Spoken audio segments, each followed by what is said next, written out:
नहीं, supreme court ने आज के फैसले में फाजिल जजेस ने ये फैसला लिया कि अब लोअर कोर्ट के जज साहब नहीं सुनेंगे जो एक गलत ऑर्डर दिए थे, बल्कि अब डिस्ट्रिक्ट कोर्ट के सीनियर जज के पास जाएगा और जो 7-11 का ऑर्डर है उसको प्रायोरिटी पहले सुना जाएगा, नंबर 1। दूसरा ये है कि अहमदी साहब ने ये आर्ग्यू किया कि सुप्रीम कोर्ट ने जब अपने 16 मई के ऑर्डर में, लास्ट ऑर्डर में कहा था कि मुसलमानों को नमाज पढ़ने की इजाज़त होगी और उनका जो रिलीजियस ऑब्जर्वेंस होगा उसकी इजाज़त होगी। हमारा मानना यह है कि रिलीजियस ऑब्जर्वेंस में वज़ू भी शामिल है और वज़ू के लिए मुझे उस पॉइंट से वज़ू करना ज़रूरी है। डिस्ट्रिक्ट एडमिनिस्ट्रेशन दूसरी पार्टी को सपोर्ट कर रहा है और मुसलमानों को उस वज़ू से महरूम कर रहा है। तो आज सुप्रीम कोर्ट ने जब इसका जिक्र किया तो अहमदी साहब ने कहा कि ऑल्टरनेट नहीं, बल्कि हमको जो वज़ू ऑल्टरनेट अरेंजमेंट नहीं चाहिए। तो जजेस साहब ने ऑर्डर किया कि डायरेक्ट किया बल्कि कि वज़ू का इंतज़ाम हो, और हमारे ही नज़र में वज़ू का इंतज़ाम वहाँ पर जो नल की टूटियाँ हैं, पॉन्ड है, उससे हो सकता है।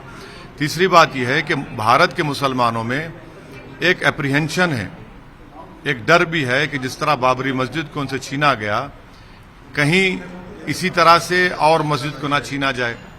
तो इसीलिए हम तो ये उम्मीद करते हैं, सिर्फ हमारी उम्मीद जो है कोई सियासी पार्टी से या हुकूमतों से नहीं है, क्योंकि इन सब ने मुसलमानों को ठगा है।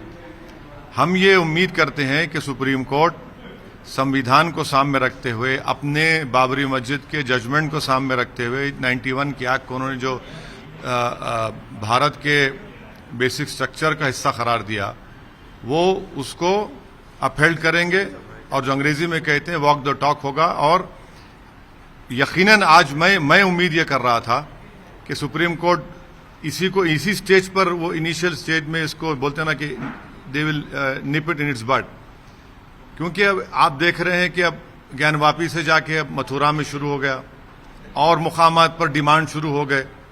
तो इसीलिए इसको उसी पहले ही स्टेज में इसको खत्म करने की जरूरत है। और लोअर कोर्ट्स को तो समझना चाहिए इस बात को। अगर लोअर कोर्ट्स एंटरटेन करेंगे इसको, तो फिर वो तो सुप्रीम कोर्ट जजमेंट के खिलाफ जा रहे हैं और भारत के पार्लियामेंट में जो एक्ट बना है उसके खिलाफ जा रहे हैं।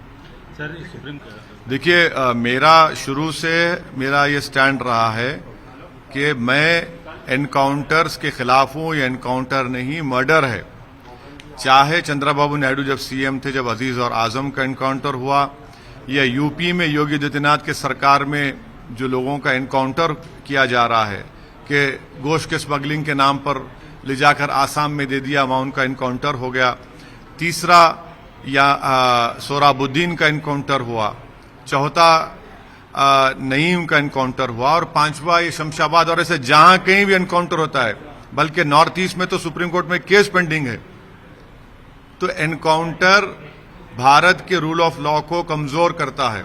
ये देश चलेगा रूल ऑफ लॉ से, रूल ऑफ गन से नहीं। तो मैं एनकाउंटर के हमेशा खिलाफ था और सबको खिलाफ होना चाहिए एनकाउंटर का, क्योंकि ये इससे फिर कोर्ट की क्या जरूरत, फिर जजेस की क्या जरूरत, पुलिस की क्या जरूरत, संविधान की क्या जरूरत आपको।